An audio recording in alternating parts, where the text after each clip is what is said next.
Selamat mendengarkan podcast ini. Mari kita bersama-sama membuka Alkitab kita dari Injil Yohanes. Injil Yohanes pasal 17. Kita mulai dari ayat yang ke-15. Yohanes pasal 17 ayat yang ke-15 kita mulai. Injil Yohanes pasal 17 ayat yang ke-15. Demikian firman Tuhan. Aku tidak meminta supaya engkau mengambil mereka dari dunia, tetapi supaya engkau melindungi mereka daripada yang jahat. Mereka bukan dari dunia, sama seperti aku bukan dari dunia.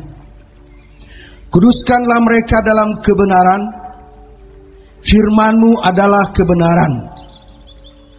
Sama seperti engkau telah mengutus aku ke dalam dunia, demikian pula aku telah mengutus mereka ke dalam dunia, dan aku menguduskan diriku bagi mereka, supaya mereka pun dikuduskan dalam kebenaran. Ya, saudaraku sekalian, mengapa Tuhan Yesus menyatakan bahwa kita bukan dari dunia ini?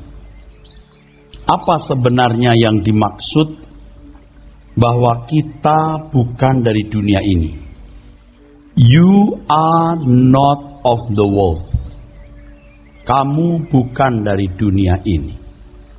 Saudaraku sekalian, ternyata orang-orang yang percaya kepada Tuhan Yesus dan mau sepenanggungan dengan Tuhan Yesus adalah orang-orang yang dinyatakan bukan berasal dari dunia ini. Nah, saudaraku sekalian, maksud pernyataan bahwa kita bukan berasal dari dunia ini, yang pertama, bahwa kita dimiliki Tuhan. Maksud pernyataan bahwa kita bukan dari dunia ini, you are not of the world. Kamu bukan dari dunia. Kamu bukan bagian dari dunia. Kamu bukan milik dunia. Dan untuk menjadi milik Tuhan, supaya kita bisa benar-benar dinyatakan sebagai bukan berasal dari dunia ini, kita harus hidup dalam penurutan terhadap kehendak Tuhan secara mutlak dan hidup dalam kedaulatan Allah secara absolut. Mendengar ini terus terang, jiwa saya juga gentar, saudaraku. Sebab kalau cuma nurut-nurut dalam ukuran kita masih bisa. Tetapi kalau hidup di dalam penurutan terhadap kehendak Allah secara mutlak dan hidup dalam kedaulatan Allah secara absolut, itu menggetarkan jiwa kita. Pasti itu merenggut semua yang ada pada kita tanpa ada yang bisa disisakan. Jadi bukan berasal dari dunia bisa menunjuk bahwa orang percaya adalah milik Tuhan. Dan untuk menjadi milik Tuhan, seseorang harus hidup dalam penurutan terhadap kehendak Allah secara mutlak dan dalam kedaulatan Allah secara absolut. Dan itu telah dilakukan Tuhan Yesus. Kalau Tuhan Yesus mengatakan, dan aku menguduskan diriku bagi mereka, supaya mereka pun dikuduskan dalam kebenaran. Tuhan Yesus telah melakukan hidup, melakukan kehendak Allah secara mutlak dan dalam kedaulatan Bapa secara absolut.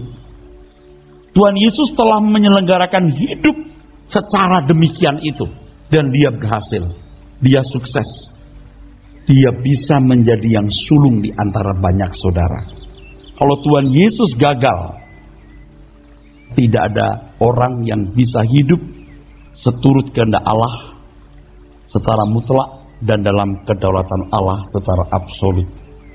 Kalau seseorang tidak hidup secara demikian, tidak hidup dalam penurutan terhadap kehendak Allah secara mutlak dan dalam kedaulatan Allah secara absolut, saudaraku, orang tidak bisa dimiliki Tuhan.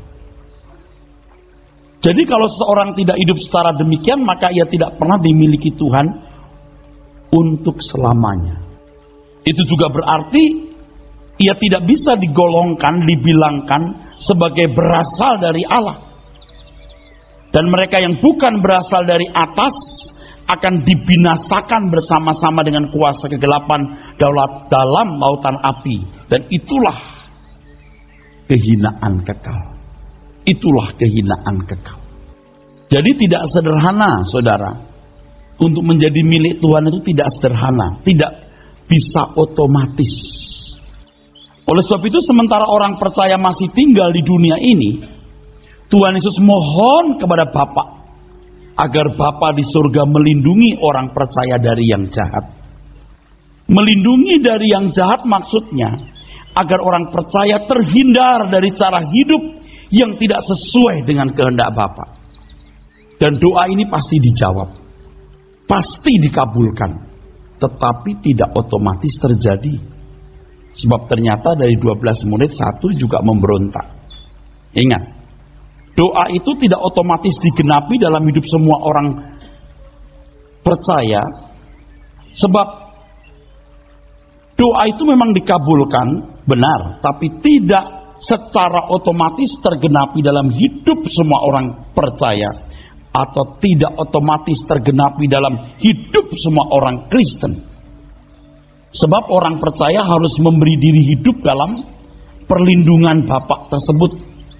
Memberi diri hidup dalam perlindungan Bapa artinya memanfaatkan fasilitas atau kuasa yang Bapa berikan. Yohanes 1 ayat 12-13 kita baca lagi. Yohanes pasal 1 ayat 12-13 kita baca lagi. Tetapi semua orang yang menerimanya diberinya kuasa supaya menjadi anak-anak Allah, yaitu mereka yang percaya dalam namanya, orang-orang diperanakan bukan dari darah atau dari daging, bukan pula secara jasmani oleh keinginan seorang laki-laki, melainkan dari Allah.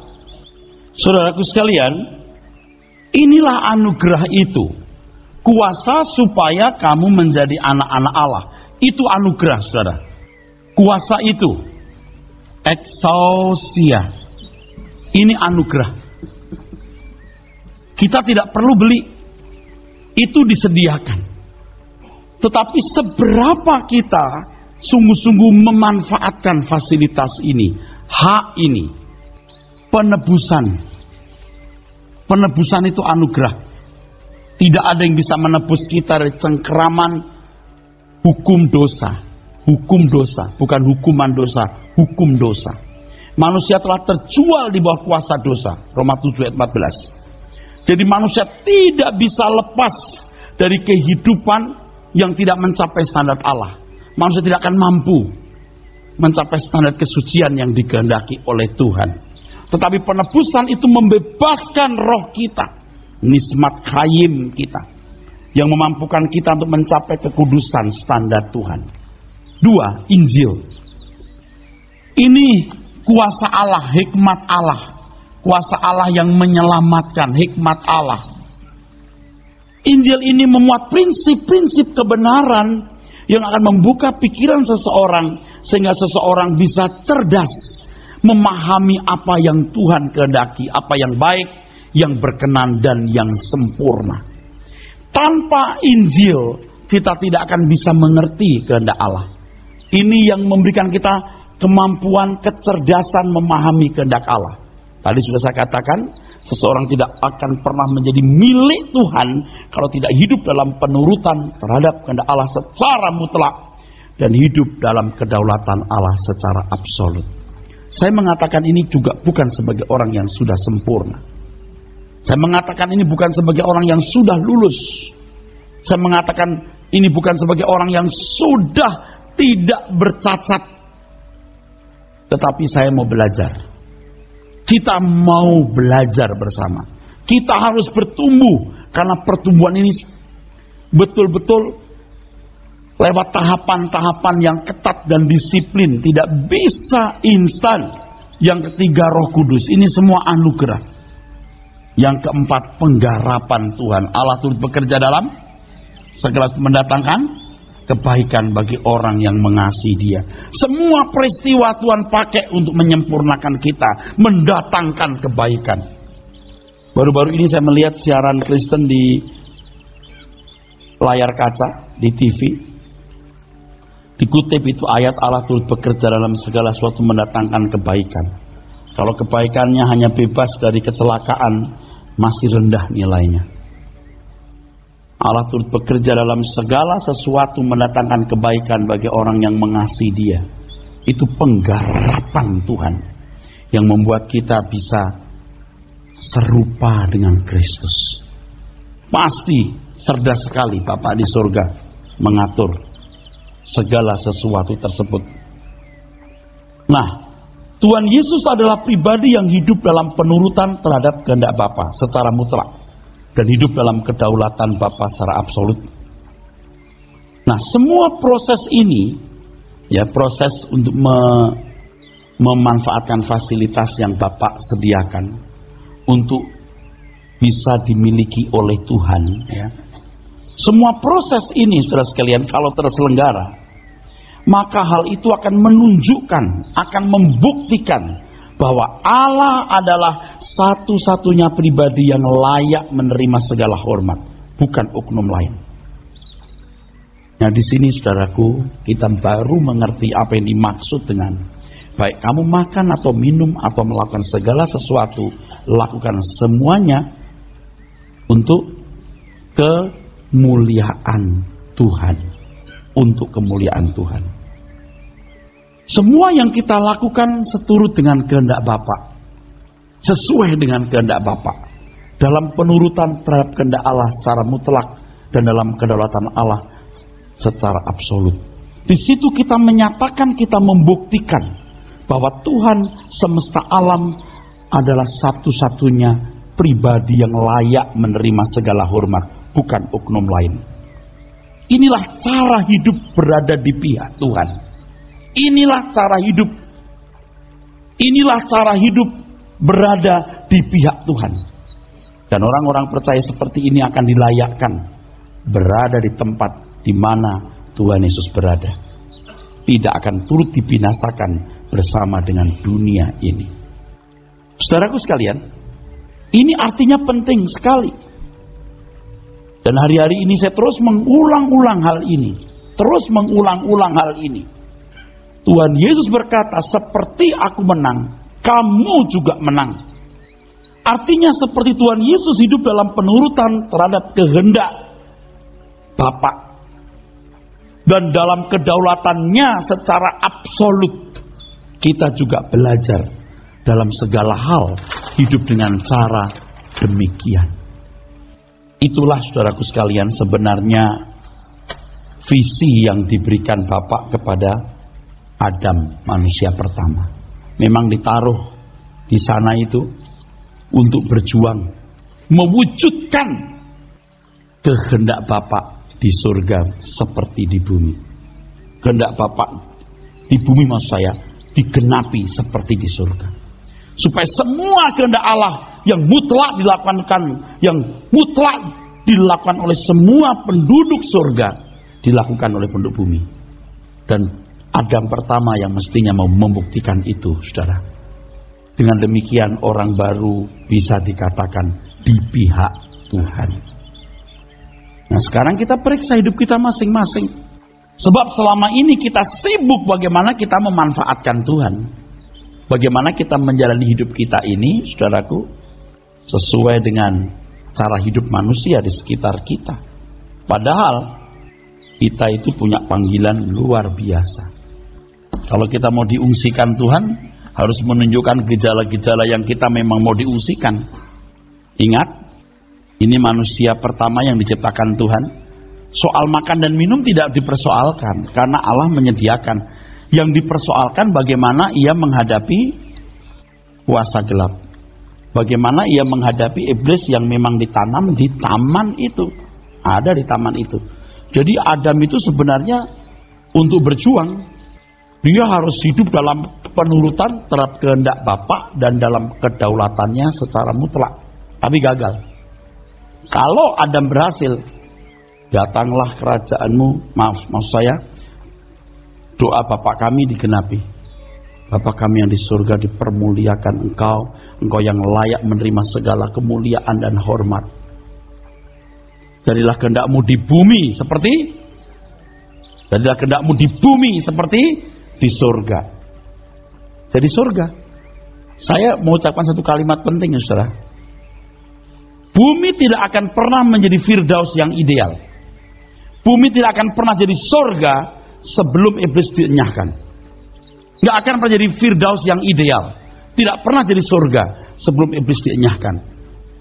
Datanglah kerajaanmu, jadilah kehendak-Mu di bumi seperti di surga. Bagaimana caranya? Iblis dienyahkan. Maka seperti yang saya khotbahkan, harus ditaklukkan dan harus dikuasai. Rabas, radah, ya. Jadi sebelum Tuhan Yesus datang, manusia semua ini tertawan. Semua tertawan ini. Tidak ada yang bisa hidup dalam kedaulatan Allah secara penuh. Maksud saya tidak ada yang bisa hidup dalam penurutan terhadap kehendak Allah secara penuh dan dalam kedaulatan Allah secara mutlak. Tidak ada yang bisa. Kalaupun supaya mereka tidak rusak, Tuhan memberikan hukum, law. Tuhan memberikan hukum. Hukum belum bisa mewakili kehendak Allah secara penuh. Amin. Tidak bisa. Nah, Tuhan Yesus datang memberikan pencerahan. Hukumnya dibaharui. Aku datang bukan meniadakan hukum Taurat. Ingat konteksnya, dia sedang bicara kepada orang-orang Yahudi ya. Ya. Supaya mereka jangan curiga, bukan mau merombak, menggenapi plerosai. Nah, di sini mulai ada perjuangan lagi. Perjuangan yang dilakukan oleh Adam dan Hawa gagal. Adam pertama gagal, mati dia. Tuhan Yesus mengerjakan kemudian dan berhasil. Nah, orang-orang yang belajar menuruti kehendak Tuhan secara mutlak dan hidup dalam kedaulatan Allah secara absolut ini, inilah milik Tuhan. Inilah yang dinyatakan bukan berasal dari dunia ini. Orang-orang yang akan, nanti saya jelaskan, akan diungsikan dari dunia ke dalam kerajaan Bapa di surga. Bumi ini tidak lagi menjadi tempat yang ideal, karena di sini iblis eksis, iblis masih eksis, iblis masih berkuasa. Jadi sayang ya, banyak orang Kristen di sini nggak ngerti perjuangannya. Jadi sebelum zaman Tuhan Yesus itu perjuangannya cuma cari makan dan minum. Memang manusia jadi berat. Yang paling berat itu karakter atau wataknya. Jadi serakah, jadi rakus ya, nggak puas dengan apa yang telah dicapai ini. Dan bumi juga dikutuk, orang harus berpeluh cari nafkah. Tapi setelah Tuhan Yesus datang, asal ada makan pakaian cukup. Percayalah, engkau kuberkati kata Tuhan. Ya, burung di udara kupelihara. Kalau kamu seperti burung terbang juga cari nafkah, pasti kamu bisa makan. Ya. Bunga di padang aku dandani. Kalau kamu seperti bunga di padang, itu bunga yang menyerap mineral terus setiap hari, kamu pasti punya baju. Ya, aku pasti memberkati. Jadi orang Kristen tidak mungkin keleleran. Kalau dia kerja keras, dia rajin, dia jujur. Amin. Tapi yang menjadi pokok utama adalah bagaimana kamu meneruskan perjuangan Adam yang gagal, yang telah dirintis oleh Tuhan Yesus di sini.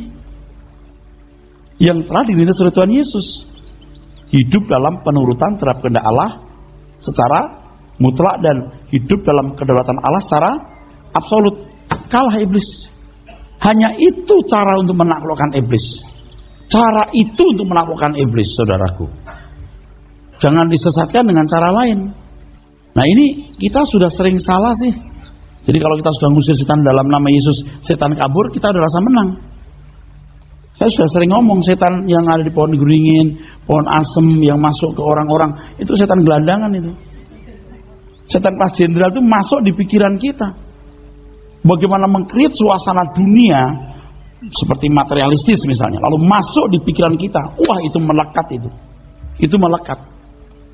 Nah, nanti satu hari saya akan jelaskan sebagaimana Injil kalau masuk dalam pikiran kita menjadi satu frekuensi dengan Roh Kudus, amin. Tapi kalau pola pikir dunia masuk di pikiran kita, satu frekuensi sama setan.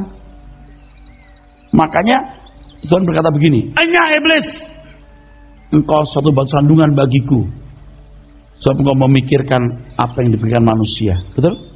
Bukan apa yang dipikirkan oleh Allah. Loh gimana sih? Yang dipikirkan manusia bukan yang dipikirkan oleh Allah. Berarti yang dipikirkan oleh manusia iblis. Nah, ini perjuangan yang berat kita di sini. Ya, kalau kita di sini masih tidak puas dengan apa yang kita miliki, kita masih serakah, target-target kita target-target duniawi, selesai. Anda tidak bisa berjuang lagi. Di sini kita harus kerja keras. Makin kaya itu kita akan makin efektif, saudara. Makin sehat kita makin efektif. Jangan jadi orang miskin, jadi orang sakit-sakitan, jangan. Tapi kalau Anda kaya cuma Anda bisa punya banyak, ya Anda bukan milik Tuhan. Saya sih udah ngomong keras begini nih, Anda masih nggak mau dengar, Anda binasa. Kita bisa seperti ini anugerah loh. Ini bukan soal makan minum loh. Kita jadi anak Allah loh. Fasilitas yang diberikan kepada kita tuh anugerahnya luar biasa loh. Dan kita mau diakui sebagai bukan berasal dari dunia ini.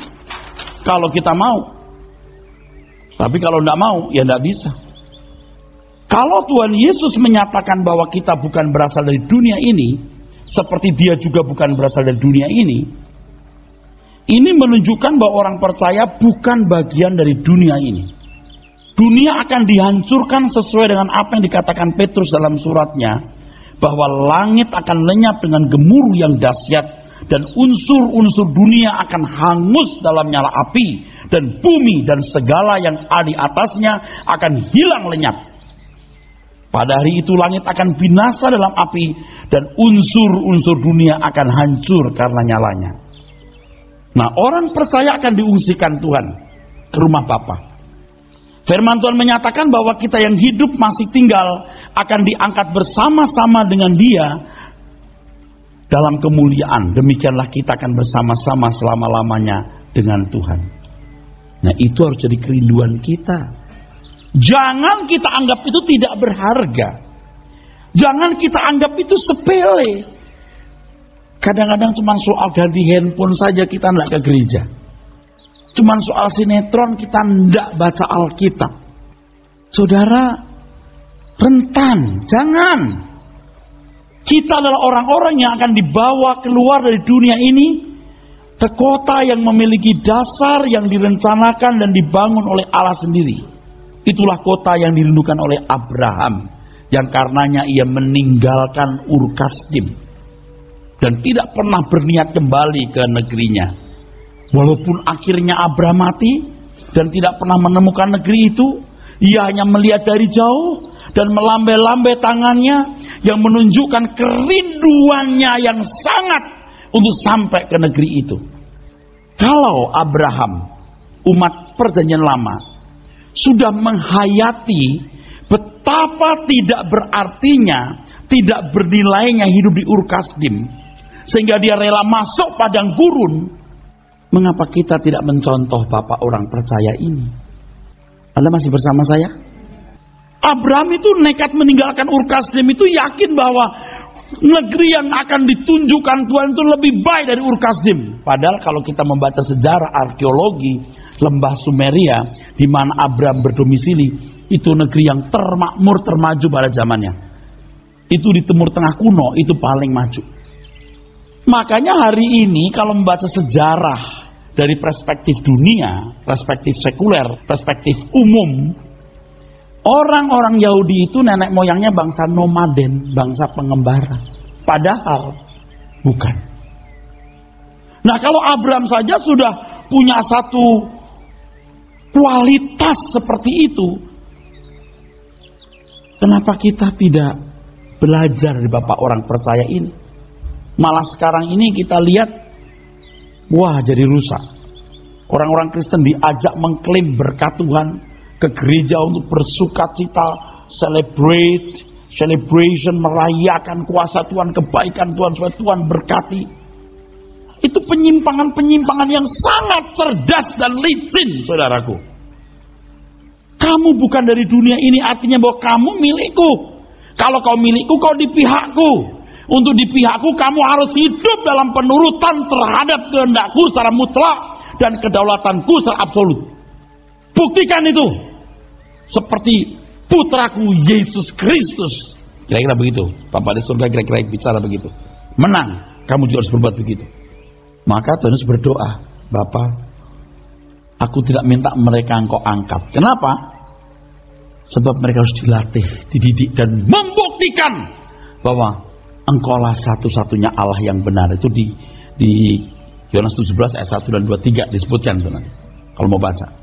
Dan aku Yesus Kristus yang kau utus. Buktikan. Kira-kira begitu, orang percaya masih tinggal di dunia untuk membuktikan bahwa engkau satu-satunya Allah yang benar. Saudaraku sekalian yang kekasih, oleh sebab itu di sini orang sudah harus punya jiwa musafir. Saya belum sempurna benar, saudara ya. Jiwa musafir saya nilainya tidak tahu berapa, 6 atau 7 atau ya saya kira 5, di atas 5 lah ya. 5,5 lumayan lah. 6,5 atau 7,5. Musafir, jiwa musafir itu loh, nggak gondeli, nggak memegangi gitu saudaraku. Mau kehormatan, mau pangkat, mau harta, nggak usah dipegangin. Pokoknya kalau untuk Tuhan kita rela berikan semuanya. Tentu harus bijaksana ya saudaraku. Amin. Masih bersama saya nggak? Jadi jiwa musafirnya ini kita kembangkan, jiwa musafir kita itu saudaraku.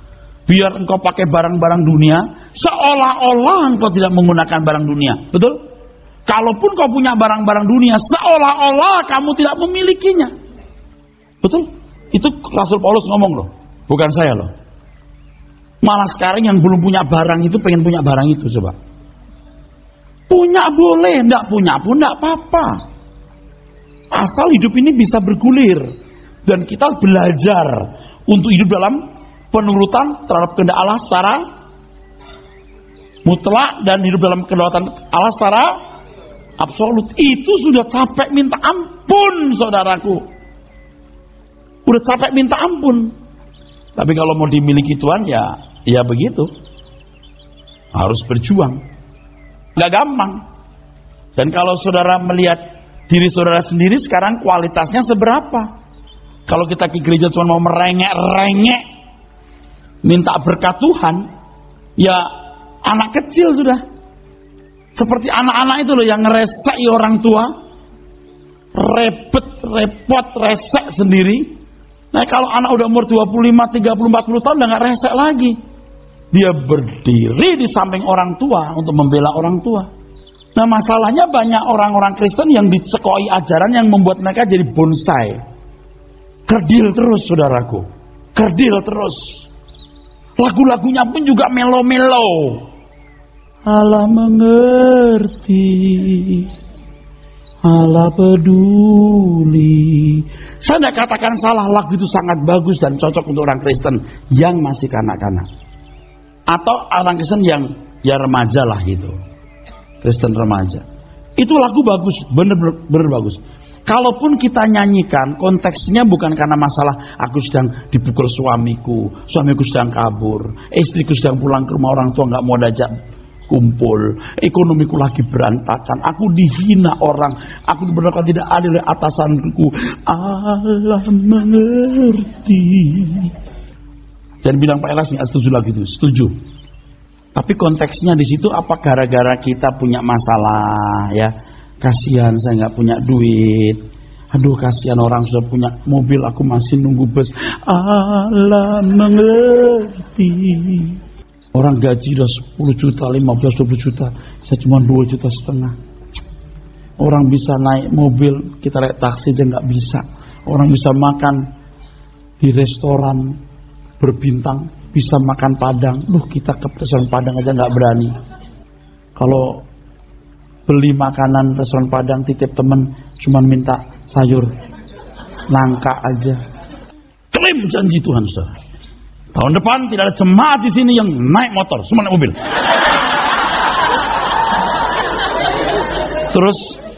Terus yang naik motor, Tuhan, aku klaim janjimu. Tuhan, kau tahu kebutuhanku. Allah mengerti. Saudara sekalian, siapa yang mau didoakan supaya berkat Tuhan dicurahkan, angkat tanganmu. Nah, udah gitu aja. Saya bukan tidak setuju Anda didoakan orang, kita harus saling mendoakan. Ini sudah perang ini. Perang. Iblis sudah manuvernya luar biasa untuk menjatuhkan banyak orang. Kita jangan dibonsai terus. Ini kalau kita terus cuman ya pikiran kita pendek begitu, waduh. Kalau Tuhan datang kembali, jadi apa kita? Abraham saja umat perjanjian lama memiliki kemusafiran yang begitu hebat. Sudah menunjukkan ini, aku bukan dari dunia ini. Baca deh supaya ngeh. Ibrani 11 ayat 8 dimulai. Sekarang bagaimana orang ngaku bukan dari dunia ini tapi matre, gak ada kerinduan terhadap kerajaan surga. Itu kan omong kosong. Kalau Anda lahir bukan di Jakarta, Anda di Jakarta cuma sementara waktu. Anda misalnya dari si borong-borong Tapanuli, Anda ada kerinduan untuk pulang kampung. Kalau pulang kampung tuh beda perasaannya, senangnya, saudara. Ya, nah kita ini punya kampung di mana? Tuhan berkata, kamu bukan dari dunia ini. Aku mau bawa kamu ke tempat di mana aku ada, kamu ada. Nah kalau kita tidak rindu tempat di mana Tuhan Yesus berada, memang kita kan berarti bakat masuk neraka dong. Orang yang bakat masuk surga itu merindukan kerajaan Bapa di surga. Nah, di sini seberapa kualitas kemusafiran saudara beda-beda. Oke, ada berapa persen? Nah, dengan mendengar firman ini diharapkan jiwa kemusafiran saudara akan bertumbuh. Oke, ayat 8 dibaca, Ibrani 11. Ibrani pasal yang ke-11 ayat yang ke-8. Karena iman Abraham taat ketika ia dipanggil untuk berangkat ke negeri yang akan diterimanya, menjadi milik pusakanya. Lalu ia berangkat dengan tidak mengetahui tempat yang ia tujui. Oke ya, jadi kalau memandang Abraham jangan salah ya. Ini banyak orang tidak tahu loh. Bahkan mungkin pembicara-pembicara Kristen di mimbar pun tidak memahami. Abraham keluar Urkasim, suruh Tuhan keluar aja gitu. Konyol. Abraham itu menjadi model manusia yang punya iman yang kita harus contoh. Nah sekarang kalau saya ngomong begini kan di mata orang-orang yang memang tidak mau selamat kan konyol. Mungkin mereka berpikir, ini pendeta maunya apa sih? Dia bener nggak sih? Dia sendiri bener nggak? Belum. Kalau saya sudah bener, saya diwisuda, saudaraku. Saya juga masih strive, berjuang. Apa saudara pikir mata saya nggak bisa ditipu? Bisa. Tapi saya nggak mau. Dunia ini indah, kenikmatan itu bisa dinikmati oleh fisik kita. Menyenangkan. Sementara surga tidak jelas. Yang penting hari ini kan Pak, khotbah itu yang down to earth, yang mendarat. Jangan yang nggak realistis, gitu kan? Jangan mimpi-mimpi. Saya sangat realistis. Justru saya nggak ngajak Anda mimpi. Kita buktikan ya, siapa yang mimpi ya. Kalau orang nggak bisa mimpi, Anda realistis, oke, kita sama hidup. Begitu mati, jedier gitu. Kita lihat kemuliaan, baru kita bisa bilang sama orang tadi, mimpi kan, yang mimpi dulu kan. Sekarang saudara nurut nggak? Diajarin firman begini, kamu bukan berasal dari dunia ini, berarti kamu milik Tuhan. Hiduplah dalam pembelaan bagi Tuhan, dalam penurutan terhadap kehendak Allah secara mutlak dan kedaulatan Allah secara absolut. Amin. Bahwa kita bagian dari Tuhan, bukan bagian dari dunia ini. Dunia akan dihancurkan di lautan api, kita akan dipindahkan dalam kerajaan Bapa di surga. Nah Abraham saja sudah punya jurus begitu. Nah kalau kita jadi orang Kristen yang begini, bukan tidak bisa nakal, bisa, tapi sulit nakal. Sampai tidak bisa nakal sama sekali dalam segala aspek. Cinta uang itu akan segala kejahatan. Kalau orang sudah tidak cinta uang, buat salah bisa, tapi agak sukar bahkan sampai tidak bisa. Ayat 9. Ayat yang ke-9. Karena iman ia diam di tanah yang dijanjikan itu, seolah-olah di suatu tanah asing, dan di situ ia tinggal di kemah dengan Ishak dan Yakub, yang turut menjadi ahli waris janji yang satu itu. Abraham itu tidak kemaruk, biar sudah menginjak tanah Kanaan, tetap berlaku sebagai orang asing. Nah, orang Kristen yang tidak tahu kan pikirannya susu dan madu berlimpah. Itu untuk keturunan Abraham. Abraham sendiri tidak kemaruk, nggak serakah dengan tanah Kanaan. Dia diberi gratis untuk menguburkan istrinya Sarah di Gua Mahpela. Tidak mau, dia bayar. Amin. Amin. Hebat kan Abraham? Nah, ngerti saya. Selama ini kalau ada khotbah-khotbah terus arahnya kampanye kuasa dan kebaikan Tuhan. Maksudnya apa sih? Supaya di bumi ini kita diberkati. Ya iyalah, kita pasti diberkati saudaraku. Tapi kita berjuang untuk apa? Saudara tidak mungkin dipermalukan. Tidak mungkin. Asal jangan serakah. Ayat yang ke-13. Ayat yang ke-13. Dalam iman mereka semua ini telah mati sebagai orang-orang yang tidak memperoleh apa-apa yang dijanjikan itu, tetapi yang hanya dari jauh melihatnya dan melambai-lambai kepadanya, dan yang mengakui bahwa mereka adalah orang asing dan pendatang di bumi ini. Coba. Nah, kalau Abraham yang perjanjian lama saja sudah sebagai orang asing. Nah, kalau kita masih duniawi kan mundur banget saudaraku. Amin. Ini tidak membuat Anda jadi makan kurang enak. Jadi makan enak. Makan apa saja jadi enak asal sehat. Saya kira kalau saya tidak bertumbuh dalam kebenaran, hari ini saya nggak bertobat soal makan. Saya memang lemah di bidang itu. Tapi karena saya dirubah terus mindset saya. Bukan sekedar takut sakit, enggak. Saya harus sehat supaya efektif. Saya harus fresh. Saya satu harian kan bisa kerja, saudara. Saya bisa dari pagi udah bangun, udah ngetik, bikin renungan harian, gebuk ke orang meninggal, muncul dulu. Karena saya nggak bisa mengantarkan, datang salaman, gebuk. Saya di situ khotbah. Udah pulang persiapan khotbah. Terus olahraga dulu. Wah. Jadi semangat juga hidup saudara. Jadi nggak mikir yang boten. Nggak kasih kesempatan mikir dosa. Tuhan pasti nggak akan permalukan kita dalam segala aspek. Udah pergi dulu, konseling orang dulu. Habis konseling orang nih, terus meeting ketemu orang langsung ke sini. Tapi fresh. Makanya saya harus sehat supaya saya bisa kerja dengan baik bagi Tuhan.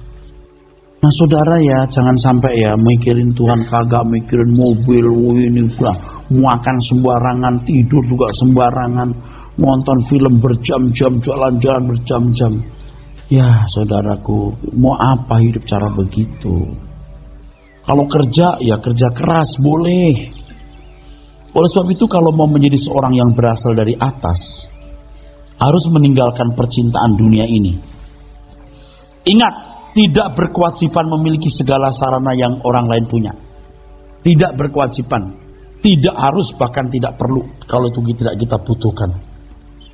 Yang penting adalah melayani Tuhan dengan segala sesuatu yang kita miliki. Dan Abraham adalah teladan iman kita. Demi kehormatan bagi Yahweh Allah semesta alam. Demi kehormatan bagi Yahweh segala semesta alam, dia hidup dalam penurutan terhadap kehendak Bapa di surga secara mutlak, dan dalam kedaulatan Allah secara absolut. Anaknya suruh menyembelih pun dia potong, tidak ragu-ragu, tidak pakai menunda, tidak pakai adu argumentasi, tidak pakai alasan menunda, dia lakukan segera. Itu hidup dalam penurutan terhadap kehendak Allah secara mutlak dan dalam kedaulatan Allah secara absolut. Baru bisa jadi musafir. Abraham adalah teladan iman kita. Seperti dunia ini juga, ya, yang sedang menarik-narik kita untuk masuk anggotanya. Jangan masuk ke sana. Kita harus mencari kota Tuhan. Seperti Abraham meninggalkan Ur Kasdim mencari kota Tuhan, demikian pula kita hidup di dunia ini juga hanya mencari kota Tuhan. Saya ngomong begini belum sempurna loh. Jangan pikir saya sudah sempurna, belum. Kalau Anda tanya, ini pendeta mau ngapain sih khotbah begitu terus? Emang dia udah benar? Belum. Tapi saya mau benar. Saya masih punya waktu 20 tahun, 30 tahun kalau bisa. Saya masih punya waktu untuk perbaiki diri sampai jadi musafir yang benar. Dan kita lihat aja nanti. Apakah kalau kita jadi musafir jadi miskin? Enggak mungkin. Kalau jadi musafir berarti keluarga Allah. Amin. Kalau ada keluarga Allah, Allah pasti pelihara Anda sempurna. Orang-orang Kristen yang tidak mau mencari kebenaran ini akan makin terbelenggu oleh percintaan dunia dan tidak pernah bisa dilepaskan. Dan bagian mereka adalah api kekal, disamakan dengan orang-orang fasik. Sebab persahabatan dengan dunia, permusuhan dengan Allah. Ayo kita berubah. Ayo kita berubah. Jangan hanya amin, amin di gereja. Setuju, setuju. Sebab kalau kita sudah bilang amin, setuju, kita merasa sudah berubah. Tidak. Berubahnya itu waktu Anda keluar dari ruangan ini, tetap di dalam firman, baru memerdekakan. Masih panjang jalan kita, saudara. Anda harus takut dan gentar terhadap Tuhan. Harus takut dan gentar. Semua saudara, saya sudah menyampaikan ini kepada saudara. Kalau saudara nanti binasa, saya tidak bersalah. Ingat, banyak di antara saudara ada di saat-saat yang kritis. Cuman saya nggak bisa ngomong terus terang, karena etika dunia. Kalau mau jujur saya ngomong, kamu ini ya, matre. Kalau ngomong jujur saya mau bilang, kamu itu diambang binasa. Cuman kamu baik aja di mata dunia dan baik di mata manusia. Bahkan baik di mata orang gereja. Tapi sebenarnya kamu ini tidak setia kepada Tuhan. Tapi saya karena etika nggak bisa ngomong. Ngomong pun percuma kalau nggak ngerti di sini. Makanya jangan sampai Anda tidak mendengar suara kebenaran. Biar dengan sendirinya kita mengerti. Dengan sendirinya kita akan merubah diri. Amin.